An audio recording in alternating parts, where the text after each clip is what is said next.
Hello everyone, this is Avinash Chaudhary. I welcome you to another video on my YouTube channel. So आज इस video में मैं आपके साथ शेयर करता हूं कि मैंने अपने नीट प्रिपरेशन में कौन कौन सा बुक यूज़ किया था।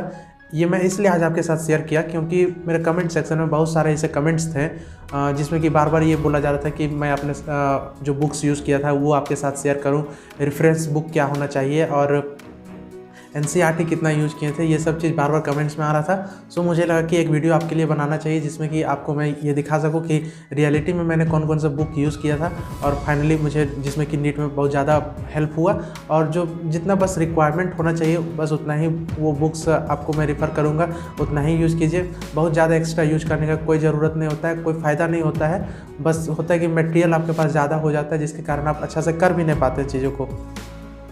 जो मैंने बुक्स यूज़ किया था वो आज मैं आपके साथ इस वीडियो में शेयर कर देता हूँ। So now let's start the video.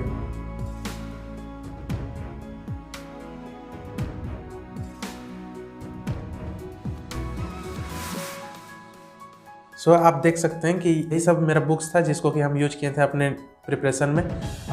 सबसे मेन तो जो मुझे लगता है वो यही एनसीईआरटी जिसको हम लगातार फॉलो किए और फाइनली जो लास्ट तक हेल्प किया वो यही एनसीईआरटी हेल्प में आता है। ये बहुत ज़्यादा जरूरी जो थोड़ा सा लगता है कि हर कोई रेफ़र करता है आपको कि आपको प्रीवियस ईयर सॉल्व करना चाहिए।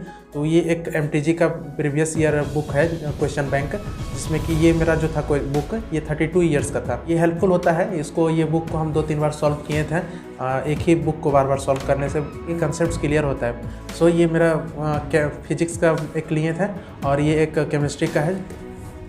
32 ईयर्स दोनों का लिए थे। लास्ट में मतलब 4-5 महीना पहले लिए थे और उसी टाइम में हम इसको सॉल्व किए।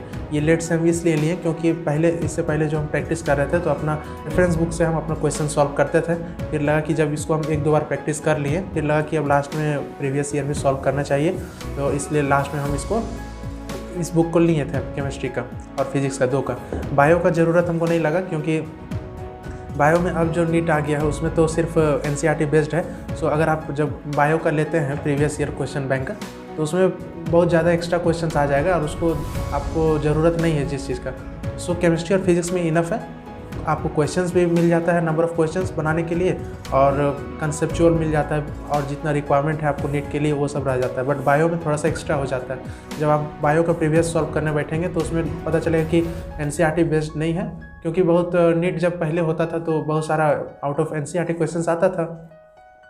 सो इसलिए हम ये केमिस्ट्री में बायो में ये हम क्वेश्चन बैंक यूज नहीं किए थे, सिर्फ केमिस्ट्री और फिजिक्स का था। और ये बहुत ज़्यादा हेल्पफुल हुआ, बहुत ज़्यादा कॉन्फिडेंस देता है अगर आप इसको बार बार प्रैक्टिस करते हैं क्वेश्चन बैंक को नीट का प्रीवियस ईयर का। So I will suggest you also कि आप भी ये प्रीवियस ईयर को सॉल्व करें। जब अब आपके पास टाइम सिर्फ 4-5 मंथ का बच गया है तो आपको ये ले लेना चाहिए, आपको ये सॉल्व करना स्टार्ट कर देना चाहिए प्रीवियस ईयर क्वेश्चंस को। एंड ये जो आप लोग बार बार पूछते हैं कि रेफरेंस बुक कौन सा यूज़ करना चाहिए, आप कौन से यूज़ किए थे। सो रेफरेंस बुक में हम ये सिर्फ 2 सब्जेक्ट में केमिस्ट्री और फिजिक्स में ये 2 यूज किए थे। ये है आपका सिंगेज का A to Z series book जो था, ये भी कोई हमको रेफ़र किया था।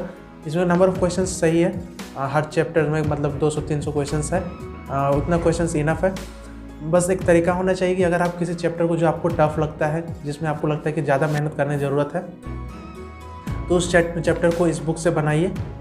जितना भी क्वेश्चंस है उस चैप्टर को 2-3 बार रिपीट कीजिए। अगर 200 क्वेश्चन अगर एक चैप्टर में आप बनाए हैं इस बुक से, फिर से आपको रिक्वायर्ड है कि आपको ज़रूरत है कि इसको दोबारा बनाइए उसी चैप्टर को। ये इंपॉर्टेंट नहीं है कि आप इस बुक को कंप्लीट हर चैप्टर को टच कर दें।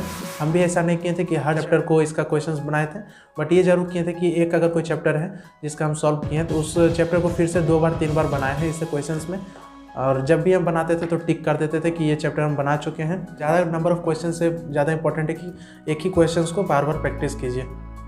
तो इस तरह से ये बुक अगर आपको लगता है कि रेफरेंस बुक में ये यूज़ करना चाहिए तो यूज़ कर सकते हैं। अच्छा बुक है, नंबर ऑफ़ क्वेश्चंस भी था हर चैप्टर, बट जो था कि मतलब हम ज़्यादा हर चैप्टर को टच नहीं किए थे इस बुक में। जितना मुझे लगा कि जो चैप्टर मेरा वीक है और जिसको ज़रूरत है कि थोड़ा सा प्रैक्टिस करना चाहिए, उसको 2-3 बार भी किए थे इसी बुक से। एंड जब इसको करने के बाद फिर ये सिर्फ फिजिक्स और केमिस्ट्री में हेल्पफुल था मेरा। बट क्या था कि तीनों सब्जेक्ट में एनसीईआरटी भी लेके चलना पड़ता है साथ में। एनसीईआरटी बहुत ज़्यादा मोस्ट इंपॉर्टेंट है, तो इतना टाइम मतलब निकालना पड़ रहा था कि मैनेज करना पड़ता है कि एनसीईआरटी भी पढ़िए और साइड में अगर आपके पास रेफरेंस बुक है तो रेफरेंस भी यूज़ कीजिए। वो कोचिंग मटेरियल है हम कोचिंग में थे, गोल इंस्टीट्यूट में थे, जिसमें कि ये मटेरियल मिला था। तो बट जब इतना सारा आपके पास हो जाता है, इस तरह का रेफरेंस बुक हो जाता है, तो फिर कोचिंग मटेरियल का ज़रूरत नहीं है। या तो फिर आप कोचिंग मटेरियल सॉल्व कीजिए या फिर बुक को रेफरेंस बुक यूज़ कर लीजिए। बट ये हम रेफरेंस बुक इसलिए लिए थे क्योंकि कोचिंग मटेरियल में मेरा सॉल्यूशन नहीं था फिजिक्स और केमिस्ट्री में, तो शुरुआत में दिक्कत होता था, इसलिए ये रेफरेंस बुक लिए। इसमें सॉल्यूशन भी था तो हेल्पफुल हो जा रहा था, कोई डाउट मतलब बचता नहीं था, सॉल्यूशन देख के क्लियर कर लेते थे, इसलिए ये लिए थे। और यही है गोल इंस्टीट्यूट का कोचिंग मटेरियल। तो इसको, ये मेरा 12th का पार्ट है। 12th का पार्ट को हम इस बुक से नहीं सॉल्व किए थे, अपना इसी बुक से सॉल्व कर लिए थे, इसलिए ये थोड़ा सा कुछ ज़्यादा ही अभी खाली है पूरा। आप अगर कोई भी आप मतलब कुछ भी कहीं से भी सॉल्व कीजिए क्वेश्चंस फिजिक्स में या केमिस्ट्री में, तो आपको सिमिलर टाइप का क्वेश्चन मिल जाता है। जैसे कि अगर हम इस मॉड्यूल को और इस बुक को, तो मतलब जो आपका मेन थीम होता है क्वेश्चंस का, वो सिमिलर ही होता है। इससे कोई फ़र्क नहीं पड़ता है कि आप यहाँ सॉल्व कर रहे हैं या इस बुक से सॉल्व कर रहे हैं, कहीं से भी कीजिए आपको मिल जाता है, सिमिलर क्वेश्चन ही रहता है। क्लास 11th और 12th दो ही तो आपका क्लास है जिससे कि क्वेश्चंस बनना, और एक एनसीईआरटी बुक ही तो है जिससे कि सिर्फ क्वेश्चंस फ्रेम किया जा सकता है। सो आप कहीं से भी सॉल्व कीजिए, कोई भी साइड बुक से सॉल्व कीजिए, आपको क्वेश्चन सिमिलर मिल जाता है। आपको अगर लगता है कि रेफरेंस बुक में कोई और यूज़ करना चाहिए, आप उसको यूज़ कर सकते हैं। ये सब मेरा नोट्स कॉपी है, कुछ नोट्स जो तैयार किए थे। अभी कंप्लीट यहाँ पे नोट्स मेरा नहीं है, किसी और दूसरे जगह मेरा रैक में रखा हुआ है। यहाँ टेबल पे बस हम आपको शो करने के लिए इतना ही कॉपीज रखे हैं नोट्स। तो आप ये नहीं सोचे कि बस इतना ही मेरे पास नोट्स था, और नोट्स और भी बनाया गया था, बहुत ज़्यादा नोट्स बन गया था। सो जो ये नोट्स कॉपीज जो हम बनाए थे, हम ऑनलाइन लेक्चर्स का भी हेल्प लिए थे, और वहाँ से काफ़ी अच्छा नोट्स बना था और वो काफ़ी हेल्पफुल हुआ था। सो बस इतना ही था, यही सब बुक्स है। बट आपको भी सजेस्ट करेंगे कि आप कुछ भी यूज़ कीजिए, रेफरेंस यूज़ कर लीजिए, और या फिर अपना कोचिंग का मॉड्यूल यूज़ कीजिए। बट एट द लास्ट आपको जो सबसे ज़्यादा हेल्प करता है वो एनसीईआरटी ही है। एनसीईआरटी आपको छोड़ना नहीं है। लास्ट में अगर आपको जब रिवीजन का टाइम आता है तो सबसे ज़्यादा हेल्पफुल एनसीईआरटी ही होता है। आप इस मतलब इतना मोटा बुक को तो लास्ट में रिवाइज नहीं कर सकते कि फिर से पलट के देखना है, या फिर कोचिंग मॉड्यूल को नहीं यूज़ कर सकते। लास्ट में एनसीईआरटी अगर इस तरह का बुक है इतना, तो हम तो इसको बुक को बहुत बार रिपीट कर चुके थे। अंडरलाइन ये सब करने की कोशिश कीजिए और हाईलाइट्स कर करके याद करने की कोशिश कीजिए। एनसीईआरटी बहुत ज़्यादा इंपॉर्टेंट है, इसी में जितना आपको कंसेप्ट है उतना ही आप कर जाइए तो आपके लिए बहुत हेल्पफुल हो जाता है मीट में। सो आप देख सकते हैं कि अगर इस तरह सब देखा जाए, आप रेफरेंस बुक यूज़ कर रहे हैं, कोचिंग मॉड्यूल यूज़ कीजिए, नोट्स यूज़ कीजिएगा, एनसीईआरटी यूज़ कीजिएगा, तो बहुत ज़्यादा ह्यूज सिलेबस हो जाएगा आपको। बट पढ़ना कितना है, सिर्फ आपको पढ़ने का ज़रूरत है एनसीईआरटी पर, बस ये जितना मोटा मोटा ये एनसीईआरटी के बुक्स है इतना ही ज़रूरत है।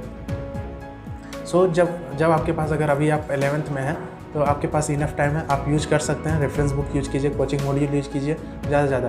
बट जब आपके पास अगर लिमिटेड टाइम है, अगर आप अभी ड्रॉप ईयर में हैं और आपको 2021 एग्ज़ाम अगर देना है, तो फिर आपके पास अभी से सिर्फ 5 या 6 मंथ बच गया है, तो उस टाइम में आप ऐसे बुक्स को अब छोड़ देना चाहिए, या कुछ दिन और अगर आपको लगता है कि कुछ चैप्टर्स को और आपको अगर लाना है, कॉन्फिडेंस इंप्रूव करना है, तो अभी भी बस पर्टिकुलर चैप्टर्स को सॉल्व कीजिए आप रेफरेंस बुक से या फिर कोचिंग मॉड्यूल से।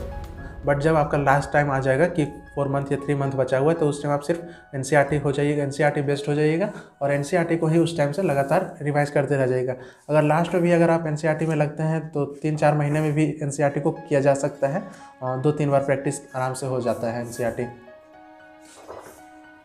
कोई भी चैप्टर्स को आप एनसीईआरटी से छोड़ना नहीं है, और कोई भी सिंपल चैप्टर्स भी अगर रहता है तो उसको छोड़ के कि ये सिंपल चैप्टर हो जाएगा, वो ज़रूरी नहीं है। अगर सिंपल लग रहा है आपको वो चैप्टर की सिंपल है, तो उसी चैप्टर को 2-3 बार ज़रूर पढ़ जाइए एनसीईआरटी से ही। एनसीईआरटी में क्योंकि लिमिटेड दिया हुआ है और उतना ही से क्वेश्चंस आ जाते हैं। आई होप कि आपको ये मेरा सजेशन अच्छा लगा होगा। इस वीडियो में जो भी मैंने आपको सजेशन दिया या फिर जो भी मैंने आपको इस कंटेंट इस वीडियो में हुआ, आई होप कि आपके लिए ये हेल्पफुल होगा। एंड अब आप डिसाइड कर सकते हैं कि आपको क्या पढ़ने का ज़रूरत है, कौन सा रेफरेंस बुक यूज़ करने का ज़रूरत है, या आपके पास अभी टाइम है या नहीं है रेफरेंस बुक यूज़ करने का, कोचिंग मॉड्यूल यूज़ करने का। ये कोचिंग मॉड्यूल, रेफरेंस बुक, ये सब तभी यूज़ हो सकता है जब आपके पास बहुत ज़्यादा अमाउंट ऑफ टाइम हो। बट अगर आपके पास अभी 2021 देना है और आपके पास लिमिटेड टाइम है, तो मैं तो आपको यही सजेस्ट करूँगा कि आप एनसीईआरटी बेस्ड हो जाइए। एनसीईआरटी से आपको बहुत ज़्यादा हेल्प हो जाएगा और आप अच्छे से नीट को कर सकते हैं। Thank you so much.